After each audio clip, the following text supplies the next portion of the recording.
तो आला हज़रत ने एक तारीख़ी किताब तहरीर फरमाई अताइबुल अक्सीर फ़ी इल्म तफसीर, लेकिन इसके बाद आला हज़रत ने इल्म जफ़र को तर्क फरमा दिया। उसकी तफासील उलमा ने अपनी कुतुब में लिखी हैं। आला हज़रत ने मलफूज़ात शरीफ के मुतअद्दिद मकामात पे उन वाक़यात का ज़िक्र भी किया। फ़तावा रिज़विया शरीफ में भी उनके हवाला जात मिलते हैं। आला हज़रत के जो सवाने लिखे गए, आपकी ज़िंदगी के जो हालात लिखे गए, उनमें भी हमें आला हज़रत के इल्म जफ़र को हासिल करने के शौक़ से लेके उसे छोड़ने तक के तमाम वाक़यात मिलते हैं। अब उनमें सबक है जो मैंने ख़ुद सीखा है। मैंने ज़माने तालिब इल्मी से बचपन से ही इल्म जफ़र को सीखना शुरू किया। इल्म जफ़र को सीखने के लिए ज़रूरी है कि आपको अरबी ज़ुबान आनी चाहिए।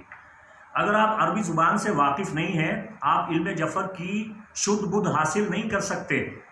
आप रत्ती बराबर इल्म जफ़र नहीं सीख सकते, चूँकि इल्म जफ़र में कम अज़ कम 2 हरफों से लेके 7 और 8 हरफों तक जो हरफ मिल जाएं और अल्फाज तैयार होते हैं, उनमें माना बरामद होता है। इल्म जफ़र के 2 हिस्से हैं, एक आसारी जिसका ताल्लुक़ औक़ात के साथ है, वक्त के साथ है, जिसमें अमलियात तालीम किए जाते हैं, अमलियात तैयार किए जाते हैं, जिसमें वफ़क़ तैयार किए जाते हैं। फिर तकसीर बनाई जाती है, तकसीर के कवायद हैं, तकसीर के बहुत सारे तरीक़ाकार हैं। फिर तकसीर के बाद उसका एक ज़माम बरामद हो जाता है, फिर ज़माम से बहुत से काम लिए जाते हैं। ये आसारी इल्म है। इसी तरह अखबारी इल्म में सवाल लिखा जाता है, फिर उस सवाल का जवाब निकल आता है। सूफियाए किराम ने, मशाइख़ अज़्ज़ाम ने, औलिया अल्लाह ने इल्म जफ़र पे बड़ी अजीब व गरीब किताबें लिखी हैं, मंजूम किताबें लिखी हैं, जिनमें बाकायदा शेर की सूरत में जवाब मिल जाता है। ये अखबारी इल्म जफ़र है। तो इल्म जफ़र एक बड़ा वसी व वरीज़ इल्म है। उसे समझने के लिए अरबी ज़ुबान पे महारत होना ज़रूरी है, अरबी ज़ुबान पे दस्तरस और अबूर हासिल होना ज़रूरी है।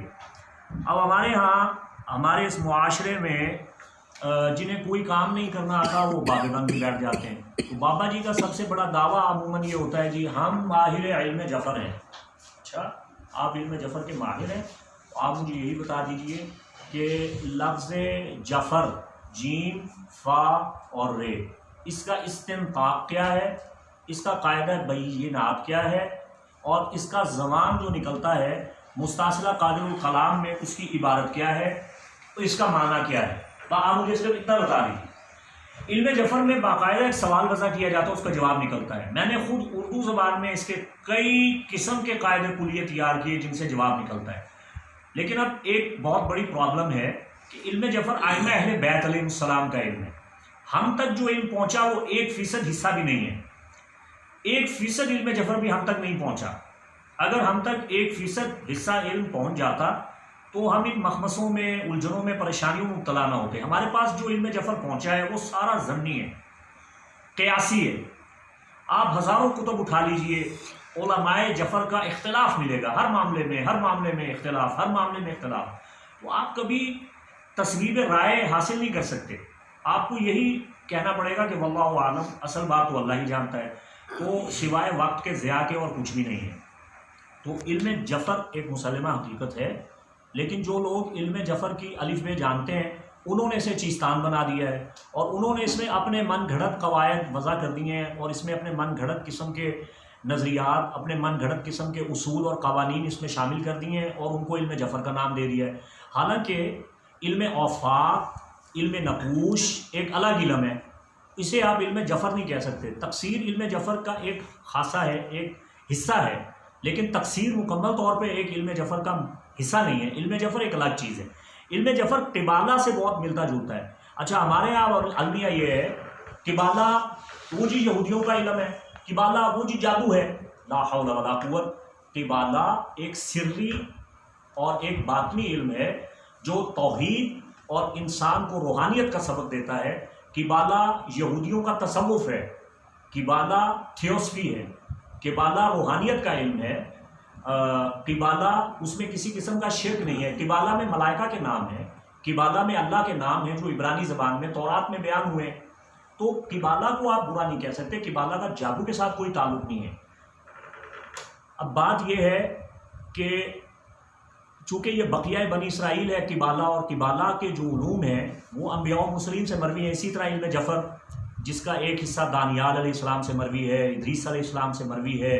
और जैसा कि बुनी मिस्री, अबुल अब्बास बुनी मिस्री ने शम्सुल मारिफ में लिखा है, या इमाम इब्न सबईन ने, या शेख अकबर मुहिउद्दीन इब्न अरबी ने अपने रिसाला जात जफ़र में बड़ी तफसील से लिखा है। तो बात यह है, इल्म जफ़र एक हकीकत है, ये आइमा अहले बैत अलैहिस्सलाम का इल्म है। आइमा इसे जानते हैं, अहले इल्म इसे जानते हैं। जो अहल हो उस तक ये इल्म खुद ब खुद पहुँच जाता है। ये इल्म नफ़ा देता है। इस इल्म में अस्माए इलाहिया, उसकी तासीर, आयात कुरानिया, उनकी तावील, उनका इरफान, उनकी मारिफत हासिल की जाती है और उनके हरफी एजाज़ को समझा जाता है। हमारे हिंदुस्तान में फ़ानी फ़िल्ला बाकी बिल्ला आयत मिन आयातिल्ला, असर हाज़िर में पीर मेर अली शाह साहब गोरवी चिश्ती रहमतुल्लाह अलैह इस इल्म के बहुत बड़े माहिर गुजरे, मगर उन्होंने कभी इस इल्म को ज़ाहिर भी नहीं किया, कभी दावा भी नहीं किया कि मैं इल्म जफ़र जानता हूँ। जब आप उनके हालात ज़िंदगी पढ़ते हैं तो आपको खुद ब खुद अंदाज़ा हो जाएगा कि वो इल्मुल हुरूफ और ख़वासुल हुरूफ की बात करते थे। तो वो इन तमाम बातनी उलूम से वाकिफ़ थे, आरिफ थे, लेकिन इसके बावजूद उन्होंने कभी दावा नहीं किया कि मैं इल्म जफ़र जानता हूँ। आला हज़रत ने भी इल्म जफ़र में महारत तामा हासिल करने के बाद इसे तर्क कर दिया। चूँकि फ़ी ज़माना इल्म जफ़र अब बहुत कम लोग हैं जो इसकी थोड़ी बहुत शुद्ध बुद्ध रखते हैं, थोड़ा बहुत इसे जानते हैं, लेकिन जब वो हक़ाइक़ से आगाह होते हैं तो कहते हैं कि हमें अल्लाह की ज़ात पे तवक्कुल और भरोसा रखना चाहिए और हमें इन उलूम के पीछे अपनी ज़िंदगी को बेकार नहीं करना चाहिए कि अल्लाह की ज़ात पे तवक्कुल और भरोसा रखें। जब हमारे पास कुरान मौजूद है, आका अलैहिस्सलाम के फ़रामीन, आइमा अहले बैत की दुआएं मौजूद हैं, मसनून अदिया, अज़कार और वज़ाइफ मौजूद हैं, तो हमें अहले बैत अतहार के घर में नक़ब लगाने की ज़रूरत नहीं है।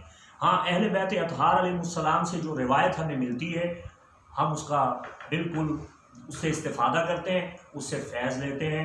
इल्म जफ़र वाक़अतन एक मोजज़ाती और करामाती इल्म है, उसकी हकीकत से इनकार नहीं किया जा सकता। अल्लाह से दुआ है कि वो हमें कुरान और सुन्नत से इस्तिफ़ादा करने की तौफ़ीक़ अता फ़रमाए। वमा अलैना इल्लल बलागुल मुबीन।